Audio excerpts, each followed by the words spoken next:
సంతానలేమితో బాధపడుతున్నారా? 899 రూపాయలకే fertility assessment package. వివరాలకి సంప్రదించండి.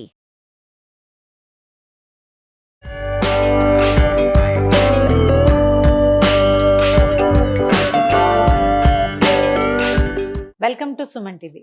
సాయంకాలం స్నాక్స్కి రకరకాలు చేసుకుంటాం కదా. సాయంకాలం స్నాక్తో పాటు మధ్యాహ్నం భోజనాల్లోకి సైడ్ డిష్గా కూడా చేసుకునే ఒక సింపుల్ వంటకం చూద్దామండి. అరటికాయ వెంటనే బజ్జీ తడుతుంది మనకి. అరటికాయ బజ్జీలు చాలా ఫేమస్ కాదు, అరటికాయ వడలు అరటికాయతోటే. ఇప్పటికి ఎప్పుడో ఎన్నేళ్ల క్రితమో కాకినాడలో ఉన్న మా వారి కజిన్ బ్రదర్, మా తమ్ముడు వాళ్ళ ఇంటికి వెళ్తే అమ్మాయి తను చేసిందనమాట అరటికాయ వడలు. చాలా ఇంట్రెస్టింగ్గా ఉన్నాయి. ఆ తర్వాత ఎప్పుడు చేసుకునేవాళ్ళం. ఓ 2-3 అరటికాయలు తీసుకోండి, మీ అవసరాన్ని బట్టి 3 అరటికాయలు తీసుకుంటే ఫ్యామిలీకి సాయంకాలం స్నాక్స్ సరిపోతుంది. ఈ కాయకి తలా తోక కట్ చేసేయండి. కట్ చేసి 3 లేదా 4 ముక్కలుగా కాయ సైజుని బట్టి ఇవి ఉడికిచ్చేసుకోవాలి. మనం ఉడికిన అరటికాయతోటి వడ చేసుకుంటాం అనమాట.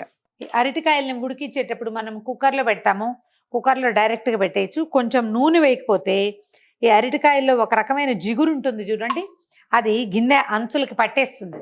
ఇక సచ్చినా వదిలిపెట్టదండి. ఎన్ని రోజులు తోమాల్సి వస్తుందో దాన్ని. అరటికాయని నీళ్ళల్లో వేసేసేయండి.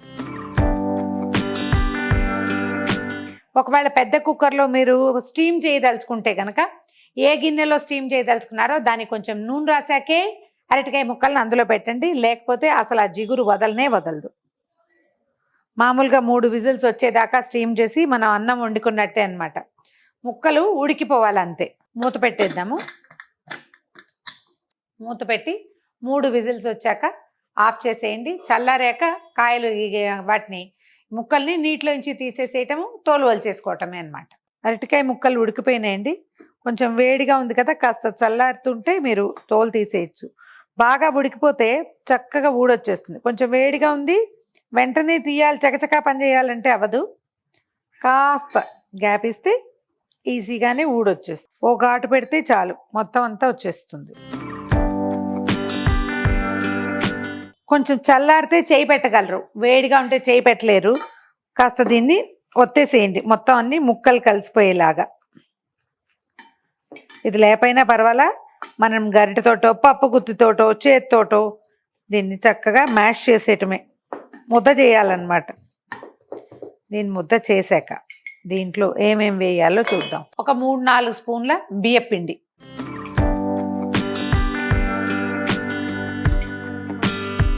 సరిపడా ఉప్పు, కొంచెం కారం. కాస్త రంగు వస్తుంది కారం వేస్తే. మనం ఎలాగో పచ్చిమిర్చి వేస్తాం. ఒక స్పూను, పెద్ద స్పూను అల్లం ముక్కలు. అల్లము, పచ్చిమిర్చి, కొత్తిమీర, కరివేపాకు గ్రైండ్ చేసి కూడా వేసుకోవచ్చండి. ముక్కలు పాళంగా ఉంటే బాగుంటుందని. అల్లము, పచ్చిమిర్చి, తర్వాత కాస్త కరివేపాకుని సన్నటి ముక్కలు తరిగాను అవి, తర్వాత కొత్తిమీర, ఒక స్పూను జీలకర్ర, ఒక పెద్ద ఉల్లిపాయ ముక్కలు వేసేద్దాం. పాత్ర తడిగా ఉందని నా డౌట్. ఒక మాటు పైనుంచి కిందకి మొత్తం కలిపేయండి. నీరు అవసరం ఉండకపోవచ్చు. కాస్త చేతితోటి కలిపేసరికి ఇదంతా సెట్ అవుతుంది.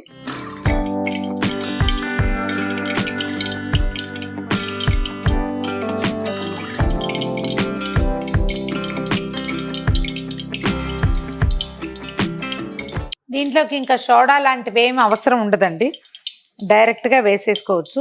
మీకు ఏమైనా ఇంట్రెస్ట్ ఉండి అవి ఇంకా ఫ్లఫీగా రావాలంటే వేసుకోవాలి, కానీ లేకపోతే ఏమి అవసరం ఉండదు. చక్కగా కరకరలాడుతూ వేగుతాయి.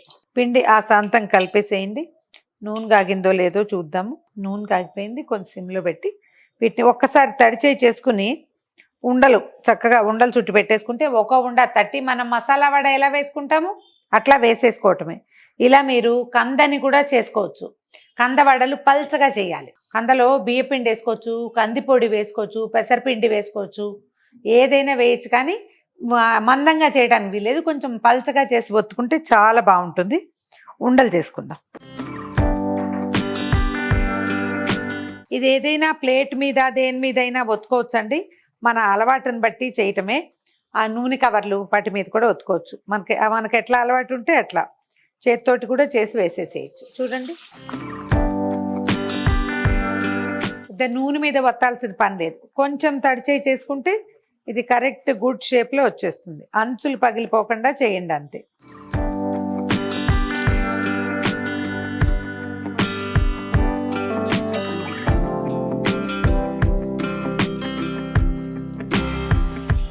నాకేం అక్కర్లేదు, ఎలాగైనా వేయగలను అని చెప్పేలాగా ఉండాలి తప్ప అలా ఉంటేనే చేస్తాను అని అనుకోకూడదు. వంటలో కొన్ని వస్తువులు లేకపోయినా ఏం పర్వాలేదు, చేసేస్తాం మనం.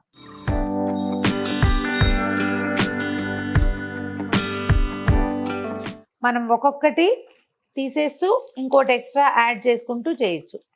ఇంకొంచెం ముదురు రంగు రానివ్వచ్చు. ఇది చూడండి, క్రిస్ప్గా ఉంది కదా. ఇంకొక నిమిషం ఉంచితే లోపల నుంచి కూడా క్రిస్ప్గా అవుతుంది. భయపడద్దు, దబక్కని పడేయద్దు. స్లోగా వదిలిపెడితే అది చిటిచిట్లాడదు, కొంచెం స్లోగా వస్తుంది, ఈజీగా ఉంటుంది. ఫస్ట్ వేసింది తీసేద్దాం, మనకు కనపడుతూ ఉంటుంది. ఇది తేలింది చూడండి, తేలింది ఎలా గలగలలాడుతుందో చూడండి. ఇప్పుడు ఇందాక వేసింది ఇదిగో ఇది. వంట ఏమి బ్రహ్మ విద్య కాదండి, ఏదైనా సరే చేస్తుంటే అదే వస్తుంది. లాస్ట్ వాయి వేస్తున్నాము. ఇది చూడండి, చేత్తో ఇలా సింపుల్గా ఒత్తేసుకోవచ్చు. ఎవరైనా సహాయం ఉంటే ఇంకా ఈజీగా ఉంటుంది. కొంచెం బాగా క్రిస్ప్గా వేగేదాకా ఉంచండి. వెంటనే చకచకా తీసేస్తే లోపల వేగదు. కొద్దిగా సమయం ఇవ్వాలి. పైకి తేలిన తర్వాత కాసేపు నిదానంగా వేగనిచ్చి తీసుకోవాలి.